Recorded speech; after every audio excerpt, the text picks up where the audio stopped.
Hello friends, स्वागत है आपका अपने यूट्यूब चैनल #क्रिएटिव आरती पोरवाल में। दोस्तों, मैं हूं आरती और आज हम बात करेंगे स्ट्री वैकेंसी राउंड के डीयू की एक कॉलेज की, जहां पर इसकी काउंसलिंग होनी है।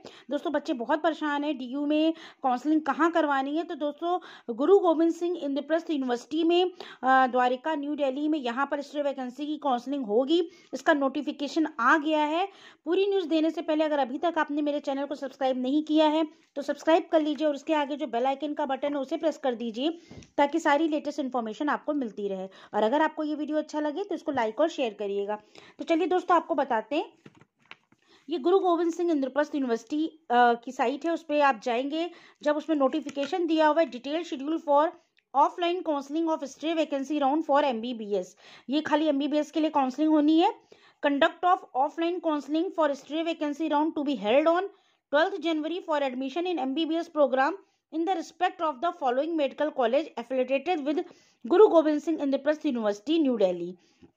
इससे जुड़े जितने भी कॉलेज हैं उन सब की काउंसलिंग यहीं पर होगी। North DMC medical college and Hindu Rao hospital, इसकी काउंसलिंग यहाँ पर होगी। Doctor Baba Saheb Ambedkar medical college and hospital, Rohini Delhi, इसकी काउंसलिंग होगी। Army college of medical science near base hospital Delhi cantt, इसकी काउंसलिंग यहाँ पर होगी। तो आपको रेफरेंस है, यूनिवर्सिटी नोटिफिकेशन नंबर दिया है, डेट दी हुई है। इन सब के अकॉर्डिंग आपको वेन्यू काउंसलिंग का जो है गुरु गोविंद सिंह इंद्रप्रस्थ यूनिवर्सिटी में sector 16C Dwarka new Delhi, यहाँ पर ये नियर मेट्रो स्टेशन है। पूरा एड्रेस दिया हुआ है। यहाँ पर आप 12 जनवरी को ऑफलाइन काउंसलिंग के लिए पहुंच जाइएगा, जिनका जिनका DU में नाम है। अब आपको बता दूं, the candidate must read the schedule carefully. Admission will be made on NEET all India rank. All candidates who did not register are not eligible for counselling. जो बच्चे जो है जिन्होंने रजिस्ट्रेशन नहीं किया है, जिनके पास नीट का ऑल इंडिया रैंक कार्ड नहीं है, वो इसके लिए एलिजिबल नहीं होंगे। This is continuation to universities notification under above reference. इसका पूरा नोटिफिकेशन दिया हुआ है। सीट मैट्रिक्स देख लीजिए। सबसे पहला जो कॉलेज मैंने आपको बताया था ACMS, ये आर्मी का है। कैटेगरी में, आर्मी कैटेगरी में एक वैकेंट सीट है। DSC कैटेगरी में एक सीट है। फिजिकल PHPWD में एक सीट है। इसके बाद आइए doctor BSA medical college and hospital, BSA जो मैंने आपको दूसरे नंबर पे बताया था, डॉक्टर बाबा साहेब अम्बेडकर। इसमें आप देख लीजिए EWS कैटेगरी में 2 सीट्स हैं, अनरिजर्व्ड में 3 सीट्स हैं और PHPWD में एक सीट है। इसके बाद आता है NDMC medical college. NDMC medical college में देखिएगा अनरिजर्व्ड कैटेगरी यानी जनरल में 8 सीटें हैं और PHPWD में एक सीट है। तो दोस्तों, ये सीट ऑफ मैट्रिक्स बहुत ज़्यादा महत्वपूर्ण है, क्योंकि आप इसी के अकॉर्डिंग अपनी काउंसलिंग के लिए जाएंगे। तो आप चाहें तो यहाँ पर NDMC मेडिकल कॉलेज के लिए काउंसलिंग करा सकते हैं। यहाँ जनरल में 8 सीटें MBBS की वैकेंट हैं। इसके बाद बात करते हैं candidate who wishes to claim seat in Delhi region category, then he or she must bring proof having 11th and 12th standard exam. आपको सर्टिफिकेट सारा ले जाना है, एलिजिबिलिटी डॉक्यूमेंट्स ले जाने हैं। टाइम ऑफ काउंसलिंग पर फीस, एज बार, एज जो भी रिलैक्सेशन है, सब कुछ आपको पढ़ के इससे जाना है। कुछ नोट दिए हुए हैं, उनको भी आप इंस्ट्रक्शन कायदे से पढ़ लीजिएगा। आपको क्या क्या चाहिए डॉक्यूमेंट्स, ये सब कुछ इसमें दिया हुआ है। कैटेगरी का, SC ST OBC का, अगर आप PH ST SC में आते हैं तो उसका अलग से आपको चाहिए। All the candidates claiming seats in defence priority, उनको अलग चाहिए। और any category candidate which have not been called whose vacancy does not despite in their vacancy position may attend the counseling as an unreserved category. दोस्तों, इस यहाँ पर भी ऐसा ही है, अगर जो कैटेगरी वाइज सीट्स हैं अगर वो बच जाती हैं तो वो अनरिजर्व्ड कैटेगरी में ट्रांसफर कर दी जाएंगी, ताकि वो जनरल के लिए सीट बन जाएगी। कट ऑफ इसका जो परसेंटाइल एंड स्कोर का पर MCI regulation shall be applicable. अब आप ये देख लीजिए, इसकी काउंसलिंग 12 जनवरी को C ब्लॉक सेमिनार हॉल में होगी। ऑल इंडिया नीट, इसमें क्या क्या चाहिए आप ये देखिए।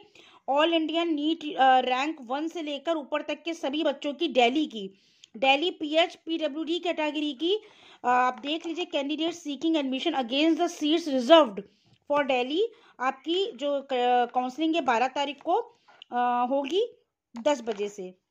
इसके बाद candidate seeking admission against the seat reserve for Delhi EWS category, ये भी 10 बजे से होगी। All India NEET UG 2020 rank 01 से लेकर ऊपर तक, यानी सभी बच्चों की PWD कैटेगरी, EWS कैटेगरी और जितने भी एक रैंक से लेकर ऊपर तक जितने भी बच्चे होंगे सबकी काउंसलिंग 12 जनवरी को 10 बजे होगी। इसके बाद candidate seeking admission against the seats reserve for DS जो दिल्ली शेड्यूल कास्ट कैटेगरी है उसमें ऑल इंडिया की जो काउंसलिंग है नीट की ये 10:30 बजे होगी। तो मतलब कहने का जितने भी DU के बच्चे हैं सबकी 12 जनवरी को काउंसलिंग 10 बजे और 10:30 बजे 2 टाइम पर हो जाएगी। अब बात करते हैं नेक्स्ट जो कैटेगरी है उनकी 12 बजे होनी है। आप देख लीजिए कौन सी कैटेगरी है। There is no vacant seats in the category. However, the candidates claiming this category are being called subject to arising of any vacancy on account of conversion of SC category seat if remains vacant. अगर इसमें भी कोई seat vacant बचेगी तो वो उसको forward कर दी जाएगी। Candidates seeking admission against the seats reserved for Delhi General category up to All India NEET UG 2020 rank 2 बजे काउंसलिंग होगी। इसी तरह आप अपना जितना भी शेड्यूल है ये आप देख लीजिए, कुछ counselling C block seminar hall में होंगी और कुछ काउंसलिंग D ब्लॉक सेमिनार में हॉल में होगी। तो आप अपनी कैटेगरी देख के और इसमें से रैंक देख लीजिएगा कितने से कितने तक की रैंक दी हुई है। उनकी काउंसलिंग का टाइम भी अलग अलग दिया है, 10 बजे, 10:30 बजे, फिर 12 बजे है, फिर 2 बजे दिल्ली जनरल की है, फिर दिल्ली शेड्यूल कास्ट की काउंसलिंग 11 बजे है, फिर आर्मी की काउंसलिंग 2 बजे है, इस तरीके से फिर 2:30 बजे है। तो इस तरह कैटेगरी वाइज दी हुई है। ये पूरा शेड्यूल आप अच्छे से पढ़ के ही काउंसलिंग के लिए जाइएगा। इसकी आप चाहे तो फोटोकॉपी निकाल लीजिएगा। Counselling for the seats reserve for any region category, जो भी इसमें मेंशन है उसका आपको सर्टिफिकेट बनवा के ले जाना है। Parents are requested to regularly visit in university website. आप इसकी वेबसाइट को अब चेक करते रहिए क्योंकि कोई भी नोटिस अर्जेंट आ सकती है। अब आपको एलिजिबिलिटी बता दें for participating and allotment of seat in MBBS history vacancy round. Candidate who have registered online with GGSIPU and have submitted the online counseling participation fee Rs 1,000 रुपए and have never been allotted a seat through any round of state all India quota are deemed counseling, वही eligible होंगे जिन्हें किसी भी round में कोई भी seat ना मिली हो। इसके बाद अगर उन्हें रजिस्ट्रेशन कराया था, एक्सटेंड हुआ था उनका सेकेंड राउंड मॉपअप राउंड में और उसके बाद भी उन्हें कोई सीट मिली थी और उन्होंने जो है फिर वो एलिजिबल नहीं होंगे। अगर उन्हें कोई भी सीट मिली है अपग्रेडेशन के लिए तो वो एलिजिबल नहीं होंगे। The candidate who have taken withdrawn after extend second round and mop up round counselling after reporting at there allotted college, अगर उनको कोई भी कॉलेज अलॉट हो गया था उसके बाद उन्होंने विथड्रॉल किया है फिर भी वो एलिजिबल नहीं होंगे। The following categories of candidate are not eligible to participate in this round. अब देखिए कौन कौन से नॉट एलिजिबल और हैं, जैसे कि आप देख सकते हैं the candidate who join the allotted seat in round second, round 2 में जिन्हें सीट मिल गई हो या जिन्होंने अलॉट हो गई हो सीट लेकिन तब छोड़ा हो तो भी आप नहीं एलिजिबल हैं। तो इस तरीके से बहुत सारे पॉइंट्स हैं। Candidate who have not registered, जो रजिस्ट्रेशन ही नहीं कराए हैं उनको भी नहीं मिलेगी सीट। सबसे पहले आपको GGSIPU में रजिस्ट्रेशन कराना जरूरी है। अब इसके बाद बात कर लेते हैं only fresh allotment will be done according to the merit of the candidate and seat matrix. आपको यहाँ पर फ्रेश रजिस्ट्रेशन फिर से कराना है तो आप इसको करा लीजिए। यहाँ पर जैसा कि मैंने आपको बताया था जिपमर में भी कराना है, एम्स में नहीं कराना है, कुछ BHU में भी फ्रेश रजिस्ट्रेशन चल रहे हैं तो यहाँ पे भी कराना है। कैंडिडेट हु आर रजिस्टर्ड, जो रजिस्ट्रेशन करा चुके वो एलिजिबल हैं। Physically presence of candidate with original documents is must eight the time of verification, ये सारे इंस्टीट्यूट के लिए नियम लागू है। अब फीस के बारे में बात हो जाए, fee to be paid at the time of counselling, कितनी फीस देनी होगी आपको। तो a candidate will mandatory bring a demand draft, आपको एक डिमांड ड्राफ्ट लेके जाना है 40,000 रुपए का, in the name of registered Guru Gobind Singh Indraprastha University payable at Delhi. Balance fees if any shall be paid by the candidate directly in the respective allotted college. तो DD के लिए बच्चे बहुत पूछ रहे थे तो आपको बता दूं जो GGSIPU में इतने का डिमांड ड्राफ्ट आपको लेके जाना है काउंसलिंग के समय। Date and time reporting joining the allotted college क्या है, 15 जनवरी को आपको जो है स्ट्रे वैकेंसी काउंसलिंग का जो है रिपोर्ट करना है, ज्वाइन करना है कॉलेज जो आपको अलॉट हो जाएगा। जनरल टर्म्स एंड कंडीशंस दी है एडमिशन की, इनको आप कायदे से पढ़ लीजिएगा, बहुत लंबे हैं, क्लेरिफिकेशन भी दिया है बैकवर्ड पे, तो ये लगभग कई पॉइंट्स हैं, एज का भी दिया हुआ है, एलिजिबिलिटी कंडीशन दी हुई है, इन सबको आप कायदे से पढ़ लीजिएगा। डॉक्यूमेंट्स आपको मैं एक बार फिर से बता देती हूँ, उसको ध्यान से सुनिएगा क्योंकि बच्चों ने डॉक्यूमेंट्स के बारे में बार बार पूछा है। तो copy of GGSIPU online registration form, 4 passport size photograph चाहिए आपको, demand draft of requisite fee in favour of register Guru Gobind Singh Indraprastha university, जो आपने DD बताया वो ले जाना है। Copy of admission verification form, जो मैंने वो भी बताया है कि जो आपका एडमिशन वेरिफिकेशन फॉर्म है उसको ले जाना है। प्रेफरेंस सीट लेके जानी है, duly filled by candidate as per appendix into 7।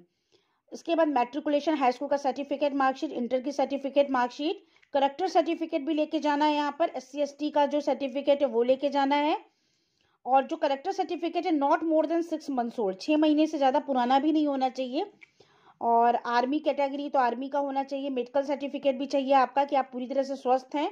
The candidate has to present in person for the purpose of verification of documents and allotted of seats as the schedule.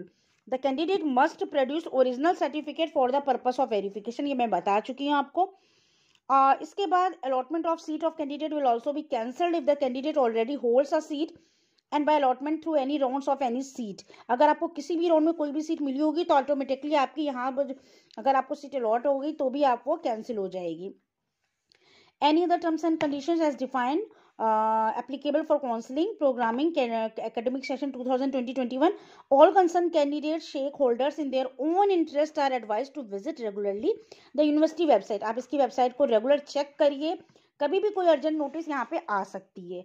और इसके बाद इन्होंने copy forwarded इतनी जगहों पर ये copy भेज दी है, जैसे NDMC में भेजी है, USM PHMS में भेज दी, यूनिवर्सिटी जितनी भी दिल्ली की यूनिवर्सिटीज़ हैं, ACMS है, इतने कॉलेजों में ये वेबसाइट पर ये नोटिस गई है, क्योंकि ये गुरु गोविंद सिंह जो यूनिवर्सिटी है ये दिल्ली यूनिवर्सिटी से जो रिलेशन रखती है, दिल्ली यूनिवर्सिटी का एक पार्ट है, तो इसके बारे में यहाँ पर रजिस्ट्रेशन आप करवा लीजिए, और अगर आपने रजिस्ट्रेशन करा हुआ है तो आप यहाँ पे काउंसलिंग में पार्टिसिपेट कर सकते हैं।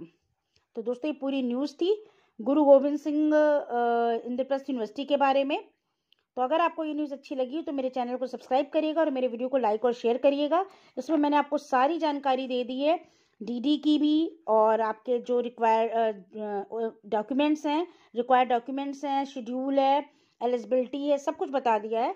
तो दोस्तों अगले नेक्स्ट लेटेस्ट अपडेट जैसे ही कोई आएगा मैं आपको दे दूंगी। तब तक के लिए थैंक यू।